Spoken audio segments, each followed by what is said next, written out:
avons pu le voir dans l'extrait précédent, la qualité du français est jugée problématique chez les étudiants du niveau collégial universitaire. Nous entendons parler de cette difficulté depuis plusieurs années déjà. Est-ce que les étudiants possèdent le soutien nécessaire pour améliorer leur attitude en français? Est-ce un manque d'application de la part de ceux-ci? Nous avons demandé l'opinion à un professeur de l'Université de Sherbrooke, à une enseignante du primaire et à une étudiante universitaire sur la problématique de la qualité du français des étudiants. Je pense que la qualité du français est problématique parce que les étudiants ne voient pas suffisamment l'importance de bien s'exprimer et la différence que ça peut faire autant à l'oral qu'à l'écrit, de sortir des idées claires et bien structurées.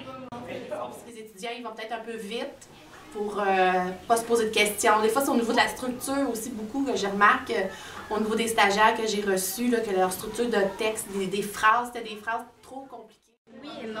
D'une certaine façon, je trouve qu'il y en a qui ont plus de facilité en français que d'autres. Fait qu'il y en a qui c'est moins, mettons, leur tasse de thé, même s'ils se forceraient. D'une autre façon, je trouve que maintenant, les personnes ils se fient un petit peu trop, mettons, à des logiciels. Il y a plusieurs outils qui peuvent aider les étudiants et servir de référence vis-à-vis de la qualité du français. Par exemple, il y a le fameux dictionnaire, le Becherel, mais il y a aussi le programme Antidote, que l'on entend de plus en plus parler. Un logiciel créé par Druide Informatique, une entreprise québécoise qui met sur pied ce logiciel en 1993. Ce programme verra le jour en Amérique du Nord et en Europe. De plus, on y retrouve plusieurs collaborateurs qui ont permis de faire émerger le programme Antidote. Antidote semble être bien apprécié par les étudiants collégiaux et universitaires.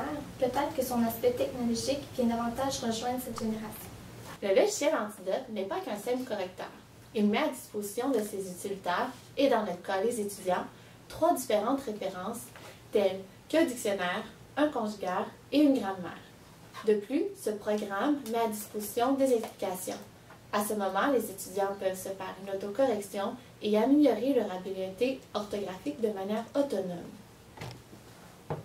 Après l'analyse d'une phrase mal orthographiée, nous pouvons remarquer qu'Antidote fait la correction de plusieurs erreurs telles que les homophones, les anglicismes, les accords en genre et en nombre, les accords de verbe et j'en passe. Bien qu'il y ait plusieurs avantages, on y retrouve quelques inconvénients.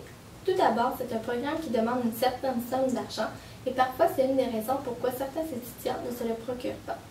Ensuite, les étudiants qui utilisent ce logiciel doivent rester vigilants, car parfois Antidote propose de corriger une erreur qui n'en est pas réellement une. Bien sûr, cela peut arriver puisque l'analyse des erreurs est une tâche très complexe.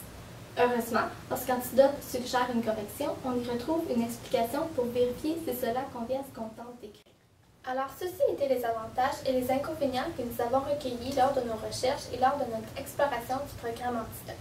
Maintenant, 2 professeurs du département des lettres et communications de l'Université de Sherbrooke se sont penchés sur le sujet de la qualité du français.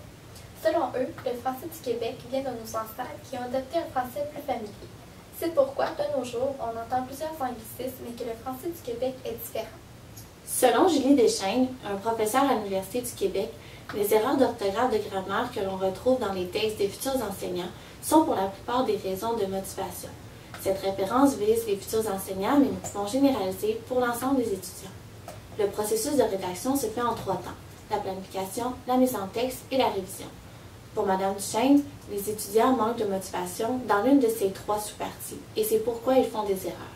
Ils possèdent toutefois les connaissances nécessaires pour éviter ces fautes. Nous pouvons conclure notre mini-reportage en disant que la problématique sur la qualité du français est bien présente chez les étudiants collégiaux et universitaires. Cependant, il est faux de dire que notre français se désagrège. Il ne faut pas perdre de vue notre culture et il faut accepter que notre français peut changer avec les années. Il existe des programmes, des livres, des logiciels qui peuvent venir en aide aux étudiants. C'est à ceux-ci de prendre l'initiative de les employer.